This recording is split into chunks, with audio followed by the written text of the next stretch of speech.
આપ સૌ જાણો છો, ધરતી આંબા એટલે કે આ ધરતીના પિતા અને અંગ્રેજોને નાકમાં દમ લાવીને છઠ્ઠીનું ધાવણ યાદ અપાવનાર ભગવાન બિરસા મુંડાજીની જન્મ જયંતિ પર હું કોટી કોટી નમન કરું છું. ભગવાન બિરસાનો જન્મ 15મી નવેમ્બર 1875માં હાલના ઝારખંડમાં ઉલિહાત ગામમાં થયો હતો. તેઓ મુંડા આદિવાસી પરિવારમાં જન્મ્યા હતા. તેમના પિતાનું નામ સુગના મુંડા અને માતાનું નામ કાર્મી હાતુ હતું. ભગવાન બિરસા મુંડા બાળપણથી જ બુદ્ધિશાળી અને દેશપ્રેમી હતા. થોડું ઘણું શિક્ષણ મેળવ્યા પછી એમના મનમાં ક્રાંતિકારી ચેતના જાગી.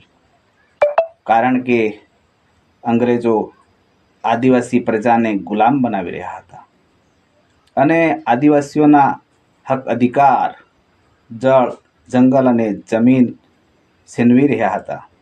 આ બધું ભગવાન બિરસા મુંડાથી સહન ના થયું. એટલે તેમણે ક્રાંતિકારી લડત ચાલુ કરી અને અંગ્રેજી હુકુમતને હલાવી નાખ્યું. ઉલગુલાન એટલે કે મહાન બળવો નામનું આંદોલન ચાલુ કર્યું. આ આંદોલનનો મુખ્ય ઉદ્દેશ હતો આદિવાસીઓના હક અધિકાર, જળ, જંગલ, જમીન પાછા મેળવવા અને આપણા દેશને ગુલામીમાંથી મુક્ત કરવો. ઉલગુલાન નામની લડતમાં ભગવાન બિરસા મુંડાને ખૂબ જ લોકપ્રિયતા મળી અને લોકપ્રિયતા વધતા બ્રિટિશ સરકારે તેમને ખતરનાક સાબિત કરીને 1900માં ગિરફ્તાર કર્યા અને જેલમાં રહેલી સ્થિતિમાં ભગવાન બિરસા મુંડાનું અવસાન થયું.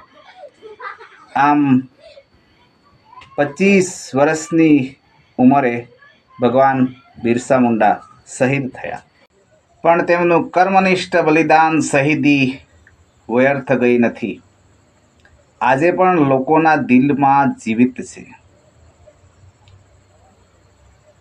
તેમને આદિવાસી સમાજમાં જાગૃતિ લાવીને સ્વતંત્રતાના બીજ વાવ્યા અને ભારત દેશની આઝાદીની લડતમાં ખૂબ જ મોટો ફાળો આપ્યો છે. આમ ઇતિહાસ ઘણો બધો લાંબો છે. લખવા બેસીએ તો કદાચ ચોપડીના પાના ખૂટી જાય અને લખતા થાકી જવાય. પણ આ ઇતિહાસ કદાચ પૂરો થાય એવો ના હોય, એટલે કદાચ અધૂરો રહ્યો હોઈ શકે. કદાચ ઇતિહાસ ભૂંસવા માટે લાખો કોશિશો થઈ હશે, પણ તેમના સારા કર્મોના લીધે તેમને ભગવાન બિરસા મુંડાનું બિરુદ મળ્યું છે. કહેવાય છે કે ભગવાન બિરસા મુંડા નિર્વ્યસની હતા. તો આપણે પણ એમની પ્રેરણારૂપી દાખલો બેસાડીએ અને સમાજમાં થતા ખોટા વ્યસનોથી દૂર રહીએ.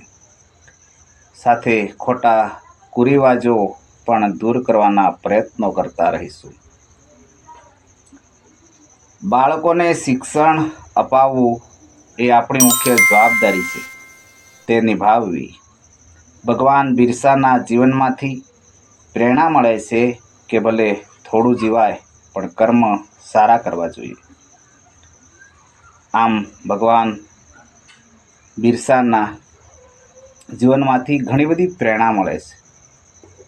એવા કર્મનિષ્ઠ ભગવાન બિરસાના ચરણોમાં કોટી કોટી નમન. જય બિરસા.